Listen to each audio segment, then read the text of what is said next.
Let's students welcome back on our YouTube channel Unique Career Classes after a long gap।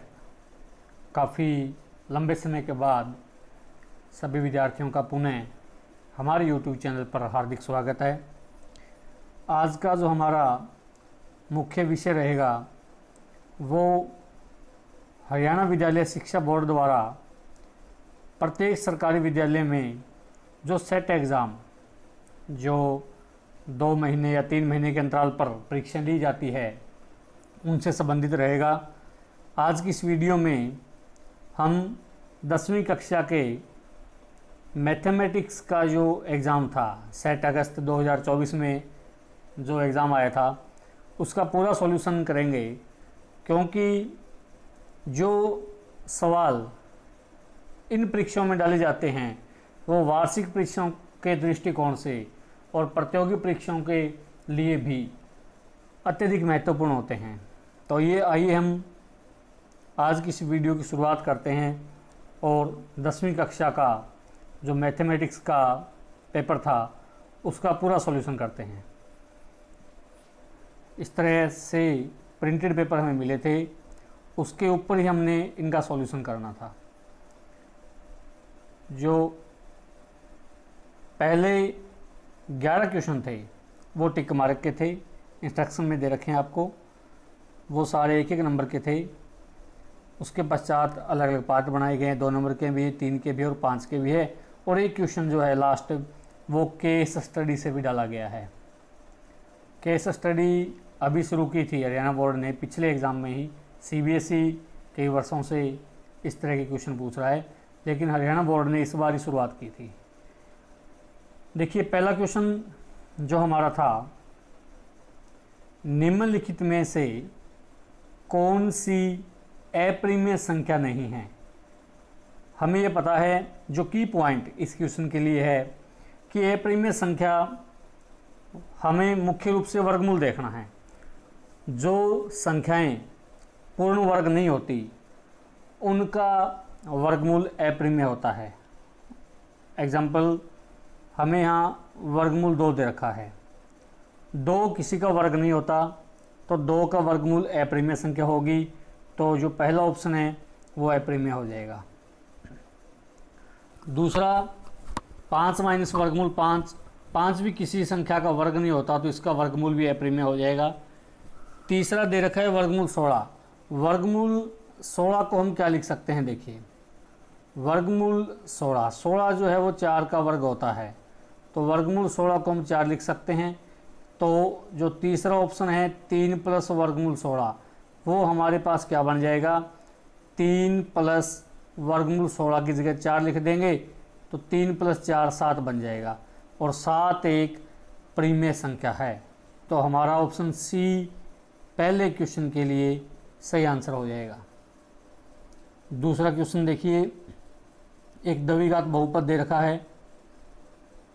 द्विघात बहुपद है x² minus 4x plus 1। एक द्विघात बहुपद हमें दिया हुआ है, सेकंड चैप्टर में से है ये, x² माइनस 4x प्लस 1, ये द्विघात बहुपद है।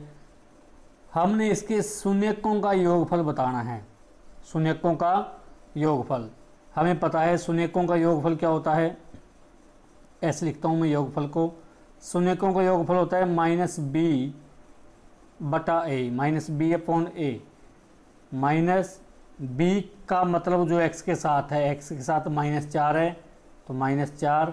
a जो x² का कोफिशिएंट है 1 है तो यहाँ 1 आ जाएगा, माइनस माइनस प्लस 4 हो जाएगा, 4/1 4 बन जाएगा।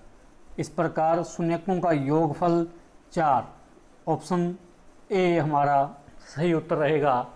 दूसरे क्वेश्चन के लिए 2 ऑप्शन टाइप क्वेश्चन हमारे क्लियर हो चुके हैं। आगे देखते हैं। तीसरा, हमें रैखिक समीकरण युग्म दे रखे हैं। 2 समीकरण दिए हुए हैं।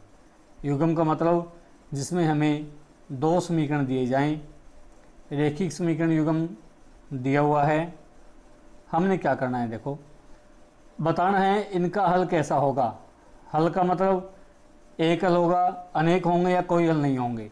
तो इसके लिए हम क्या करते हैं, जो पहली इक्वेशन में x का कोफिशिएंट है, जो x के साथ लगा है, पहली इक्वेशन में x के साथ है 2, दूसरी इक्वेशन में x के साथ है 5, इनको भाग करेंगे तो 2/5 आ जाएगा। अब y के साथ देखते हैं, पहले समीकरण में y के साथ 4 है, दूसरे समीकरण में y के साथ 10 है, 2 से भाग करेंगे तो ये भी 2/5 आ जाएगा, यानी पहले दोनों बराबर आ रहे हैं। तीसरा, पहले समीकरण में बिना xy के -8 है और दूसरे समीकरण में -20 है। अगर 4 से भाग करें तो ये भी 2/5 आएगा, माइनस से माइनस कर जाएगा, तो तीनों बराबर हैं। हमने एक कंडीशन पढ़ी है a1/a2 b1/b2 और c1/c2। अगर तीनों बराबर हों तो उस स्थिति में जो समीकरण युग्म हमें दिया जाता है, जो समीकरण युग्म हमें दिया जाता है उसके बहुत सारे हल हो जाते हैं, यानी ऑप्शन सी तीसरे क्वेश्चन का सही उत्तर रहेगा। आगे देखिए, चौथा हमें पूछ रखा है निम्नलिखित में से कौन सी घटना की प्रायिकता नहीं हो सकती। प्रायिकता के लिए हमारी पहले भी बात हो चुकी है। प्रायिकता के लिए क्या करते हैं, 0 से 1 के बीच, 0 से 1 के बीच की जो वैल्यू है वो किसी भी घटना की प्रायिकता हो सकती है। 0 भी हो सकती है, 1 भी हो सकती है, लेकिन 0 से कम नहीं होगी और 1 से ज़्यादा नहीं होगी। तो देखिए जो ऑप्शन में दे रखे हैं उनमें 1 दे रखा है, 1 प्रायिकता हो सकती है, कोई दिक्कत नहीं है। 15% दे रखा है, 15%, 100% से छोटा ये भी हो सकता है। 0.7 दे रखा है, 7/10 बन जाएगा, ये भी हो सकता है। लेकिन ऑप्शन बी में माइनस का दे रखा है, किसी भी घटना के घटित होने के जो चांसेस हैं वो कभी माइनस नहीं हो सकते, नेगेटिव नहीं हो सकते। इसलिए ऑप्शन बी हमारा सही उत्तर हो जाएगा कि -1.5 किसी भी घटना की प्रायिकता नहीं हो सकती है। आगे देखिए, 5वां प्रश्न इसके लिए, प्रथम 5 प्राकृत संख्याओं का माध्य क्या होगा। माध्य पूछा है। माध्य के लिए क्या करते हैं, संख्याओं का जोड़, जो आंकड़े हमें दे रखे हैं उनका जोड़ और उसको भाग करते हैं कुल संख्याओं से। तो देखिए, प्रथम 5 प्राकृत संख्याएं शुरू होती है 1 से, तो प्रथम 5 प्राकृत संख्याएं 1 2 3 4 5 हो जाएगी। इनका जोड़ करेंगे 1 2 3 4 और 5। इनको भाग करना है, जितनी ये संख्याएं हैं, 5 संख्याएं हैं, सभी का जोड़ आ जाएगा 15। 15 को 5 से भाग करोगे तो 3 आ जाएगा। तो प्रथम 5 प्राकृत संख्याओं का माध्य हो जाएगा 3। छठा देखिए, छठे क्वेश्चन में हमें मूलों की प्रकृति बतानी है। चौथा चैप्टर द्विघात समीकरण, क्वाड्रेटिक इक्वेशन में से ये सवाल लिया गया है। मूलों की प्रकृति ज्ञात करने के लिए हमने सिर्फ विविक्त कर निकालना होता है, जिसको हम डी बोलते हैं। मूलों की प्रकृति के लिए हमें पूरा हल नहीं करना होता, हमें सिर्फ डी निकालना है। डी से हमें पता लग जाएगा। और डी हम कैसे निकालते हैं, b² - 4ac।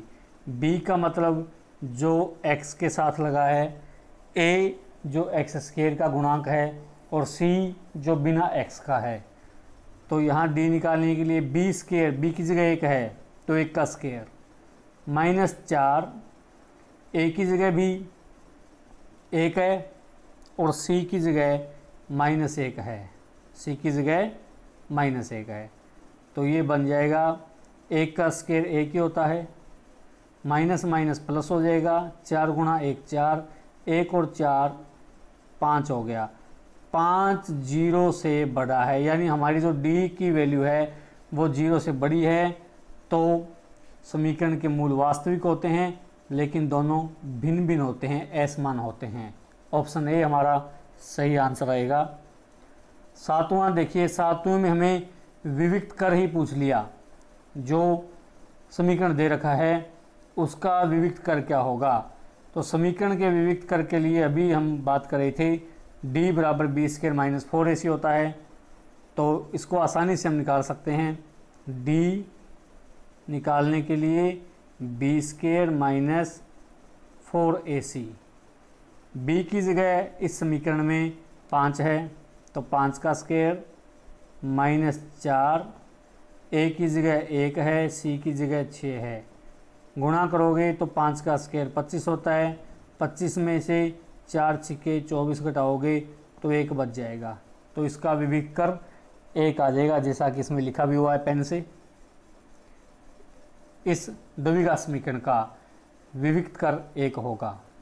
8वां क्वेश्चन देखिए, किसी प्रयोग की सभी प्रारंभिक घटनाओं की प्रायिकताओं का योग क्या होता है। ये खालिस्तान में पूछ रखा है।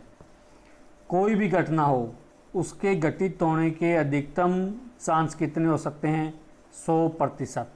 प्रतिशत कभी 100 से ऊपर नहीं हो सकता, तो अगर प्रतिशत हटाएं तो 100/100 आ जाएगा। 100/100 होता है 1, तो किसी भी घटना के घटित होने के जितने भी चांसेस हैं उन सभी का जोड़ 1 होता है, तो हमारे खालिस्तान में 1 आ जाएगा। 9वां क्वेश्चन देखिए, वर्ग अंतराल दे रखा है। वर्ग अंतराल दे रखा है 30 से 40 और हमने इसका वर्ग चिन्ह निकालना है। वर्ग चिन्ह कैसे निकालते हैं?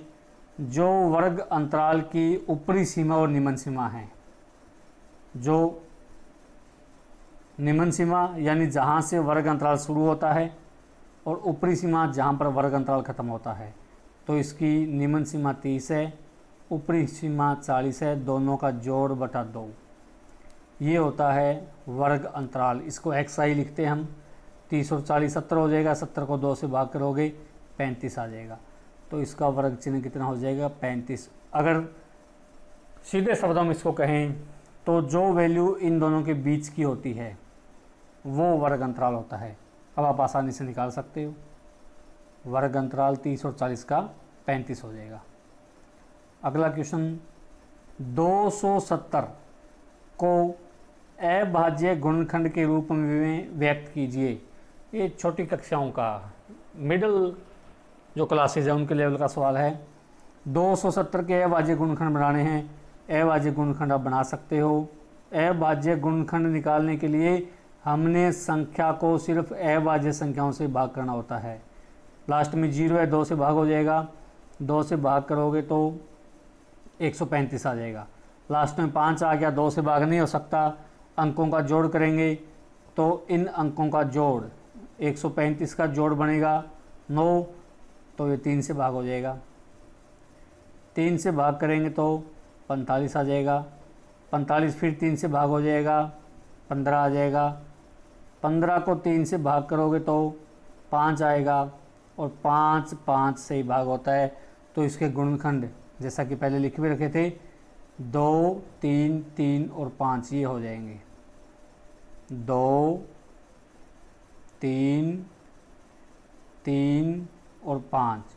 अब इसमें भी कुछ बच्चे गलती कर देते हैं, 2 की बजाय अगर संख्या 4 के पहाड़े में आती है तो उसको 4 से भाग कर देते हैं। ऐसा नहीं करना होता। यहाँ विशेष रूप से लिखा है अभाज्य गुणनखंड निकालने हैं, तो जो संख्याएं हम यहाँ लगाएंगे यानी जिन संख्याओं से हम भाग करेंगे वो संख्याएं सिर्फ अभाज्य होनी चाहिए। यहाँ हम भाज्य संख्या नहीं लिख सकते, ये जो संख्याएं आएगी ये सारी अभाज्य होनी चाहिए। पहला प्रयास रहेगा 2 से भाग करेंगे, अगर संख्या 2 से भाग नहीं जाती 3 से भाग करेंगे, 3 से भाग नहीं जाती तो 5 पर जाएंगे, 6 पर नहीं जाएंगे, 7 पर जाएंगे, 11 पर जाएंगे। इस तरह चलना है, हमने अभाज्य संख्याओं से भाग करना है। तो हम किसी भी संख्या के अभाज्य गुणनखंड इस तरह से निकाल सकते हैं। 11वां क्वेश्चन अभिकथन और तर्क का था, बड़ा अच्छा क्वेश्चन था। y² - 5 एक द्विघात बहुपद है। y² - 5 एक द्विघात बहुपद है। हमें पता है जिस बहुपद की घात 2 होती है वो द्विघात बहुपद होता है। यहाँ y की पावर 2 है तो ये द्विघात बहुपद हो जाएगा, तो ये बात बिल्कुल सही है। हमने दोनों बातों को अलग अलग पढ़ना है, अभिकथन को अलग पढ़ना है, तर्क को अलग पढ़ना है, फिर देखना है दोनों जुड़ते हैं एक दूसरे से, लिंक होते हैं या नहीं होते। पहला सही हो गया। तर्क देखिए, दो घात वाले बहुपद को द्विघात बहुपद कहते हैं, ठीक बात है। दूसरा भी ठीक है, जिस बहुपद की घात 2 होती है उसको हम द्विघात बहुपद कहते हैं।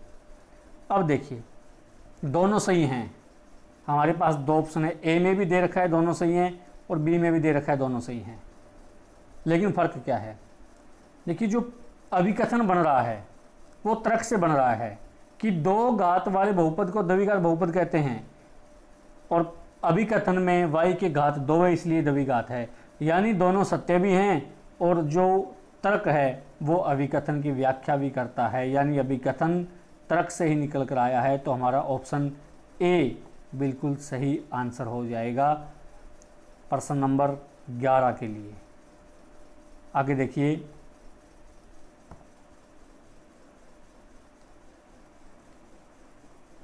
प्रश्न नंबर 12, एक एक नंबर वाले प्रश्न सारे हमारे हल हो गए। अब दो दो नंबर वाले प्रश्न चलेंगे, very short answer type question, जिनका शॉर्ट में हमने आंसर देना है। द्विघात बहुपद के शून्य ज्ञात करने हैं, बड़ा अच्छा क्वेश्चन है और बेसिक सा भी है। शून्य ज्ञात करने के लिए हमें गुणनखंड विधि का प्रयोग कर सकते हैं, या हम द्विघाती सूत्र जिसमें विविक्त कर निकालते हैं उसका प्रयोग कर सकते हैं, किसी एक का प्रयोग कर लेंगे। हम यहाँ द्विघाती सूत्र का प्रयोग करते हैं, देखिए कैसे करेंगे।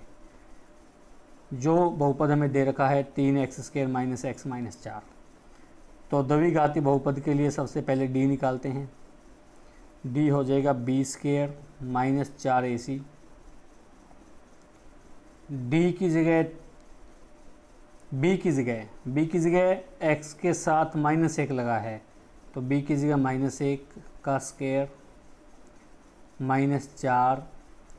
a की जगह आप देख सकते हो यहाँ 3 है, 4, a की जगह 3 है और c की जगह -4 है। तो -1 का स्क्वायर 1 होता है, यहाँ भी माइनस यहाँ भी माइनस है, गुणा करेंगे तो प्लस हो जाएगा। 4 तिये 12, 12 चौके 48, 48 और 1 49। डी आ गया 0 से बड़ा 49 आ गया। तो इस बहुपद के दो मूल होंगे और दोनों भिन्न भिन्न होंगे, क्योंकि डी 0 से बड़ा है तो दोनों मूल भिन्न भिन्न होंगे। ये बेनिफिट होता है द्विघाती सूत्र से सवाल करने का। हमें यहाँ पता लग गया कि दो मूल होंगे और दोनों भिन्न भिन्न होंगे, यानी हमारा जो आंसर आएगा वो यहाँ मैच हो जाएगा। अब देखिए क्या करना है, डी निकल गया, अब एक्स की वैल्यू निकालते हैं। एक्स की वैल्यू के लिए क्या करते हैं, क्या फॉर्मूला होता है, एक्स होता है -b ± d का वर्गमूल अपॉन 2 गुणा a। तो -b की जगह यहाँ -1 है, प्लस माइनस वर्गमूल d था 49 का वर्गमूल होता है 7 बटा 2, a की जगह 3 है तो 2 गुणा 3। तो ऊपर माइनस माइनस प्लस 1 हो गया, 1 प्लस माइनस 7 बटा 2 तिये 6। जब 1 में 7 जोड़ेंगे तो 8 बटा 6 बन जाएगा, और 1 में से 7 घटाएंगे तो -6 बटा 6 बन जाएगा। 8 बटा 6 आ जाएगा 4 बटा 3, और -6 और -6 को 6 से भाग करेंगे तो -1 आ जाएगा। तो ये 2 इसके शून्य का आ गए। ये तो है अगर चौथे चैप्टर से कर रहे हो, तो अगर दूसरे से करना है तो गुणनखंड विधि से लेके चलेंगे इसको। शून्य का आ गए। अब इन शून्यकों और गुणांकों के बीच के संबंध की सत्यता की जांच करनी है। अब क्या करना है, हमने 2 शून्य आ गए, दोनों का जोड़ करना है। शून्यकों का योग कैसे निकालेंगे, शून्यकों का योग में इसको ऐसे लिख रहा हूँ सम के लिए, जोड़ देंगे। 1 4 बटा 3 है, दूसरा 1 है। जब इनको घटाएंगे तो 1/3 आ जाएगा। 4/3 और -1 है, जोड़ने का मतलब इनको घटाएंगे तो 1/3। और दूसरा जो तरीका होता है इसका जोड़ करने का वो होता है -b/a, जो अभी पीछे एक ऑप्शन टाइप क्वेश्चन भी आया था, द्विघात बहुपद के शून्यकों का योग निकालना था। तो योग निकालने के लिए हम क्या करते हैं, -b/a। तो सम निकालने का दूसरा तरीका -b/a, -b की जगह -1 है तो +1 हो गया, बटा a की जगह 3 है तो ये आ गया 1/3।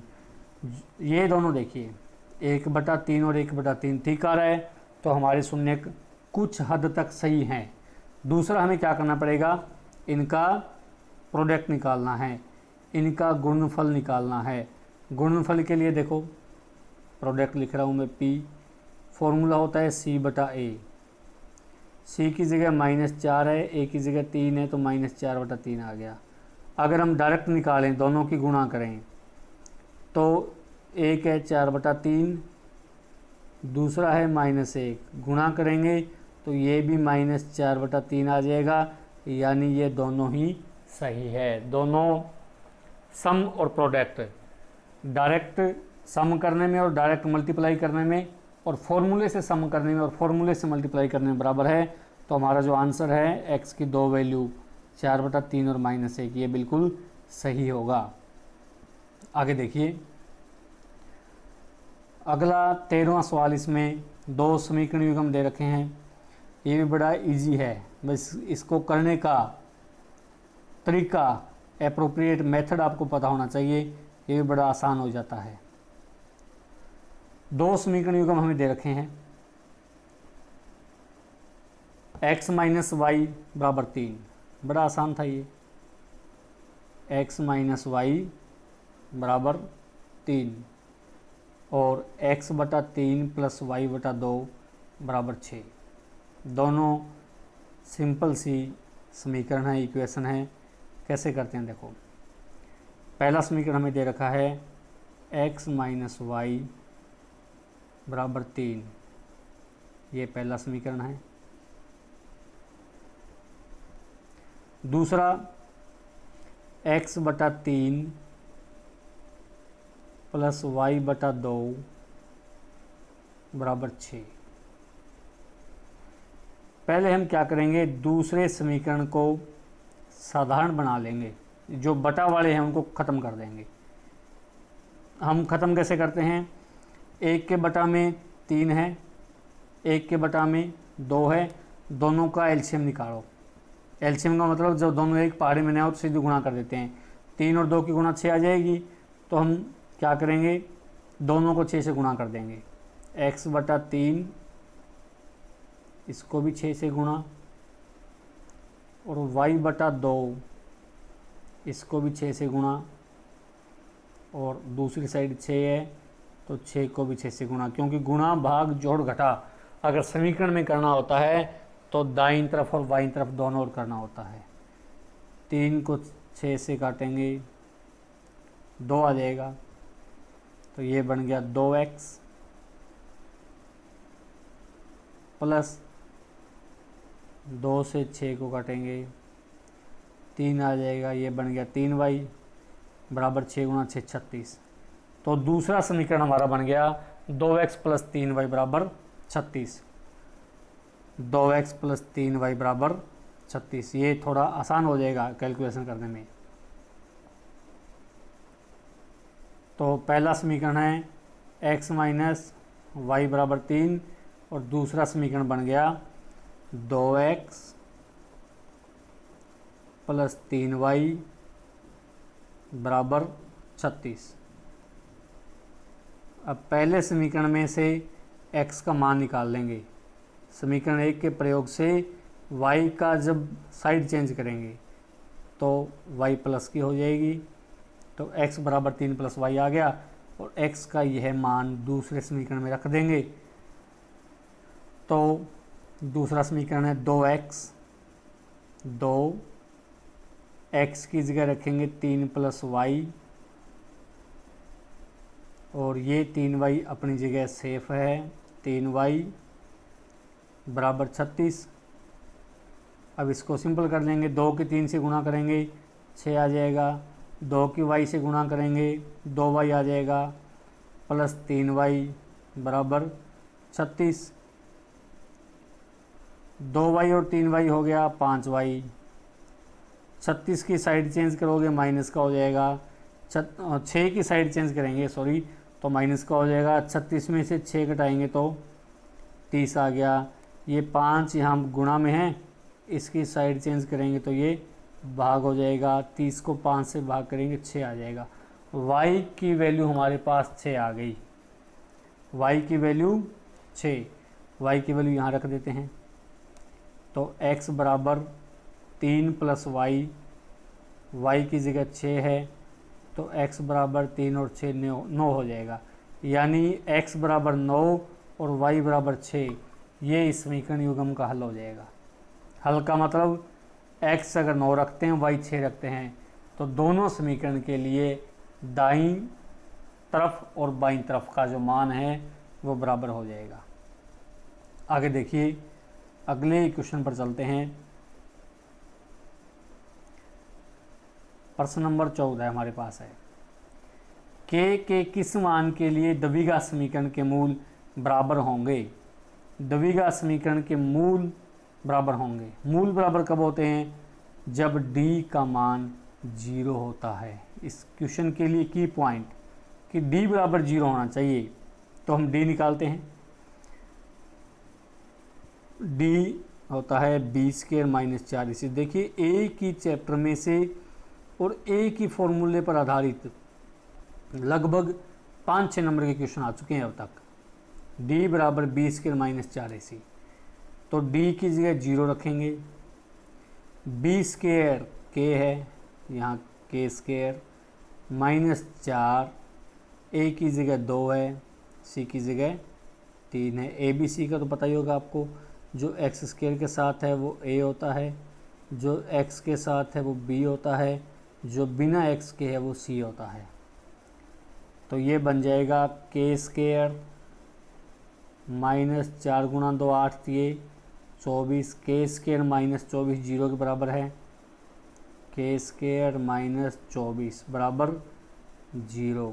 24 की साइड चेंज करेंगे प्लस का हो जाएगा, तो k² आ जाएगा प्लस का 24। स्क्वायर हटाएंगे तो इसका वर्गमूल हो जाएगा प्लस माइनस वर्गमूल 24, और 24 को हम लिख सकते हैं 2 वर्गमूल 6, क्योंकि 2 को जब वर्गमूल में लेके जाएंगे 4 बन जाएगा, 4 6 के 24 होते हैं। तो k का मान आ जाएगा प्लस माइनस 2 वर्गमूल 6। इस तरह से हम बड़ी आसानी से जो 1 नंबर के और 2 नंबर के सवाल थे, सवाल नंबर 14 तक, उनको हल कर सकते हैं। आगे जो शॉर्ट आंसर टाइप है या जो ऐसे टाइप क्वेश्चन रहेंगे जो लॉन्ग आंसर टाइप है, उनका सॉल्यूशन आपको जल्द ही अगली वीडियो में मिलेगा।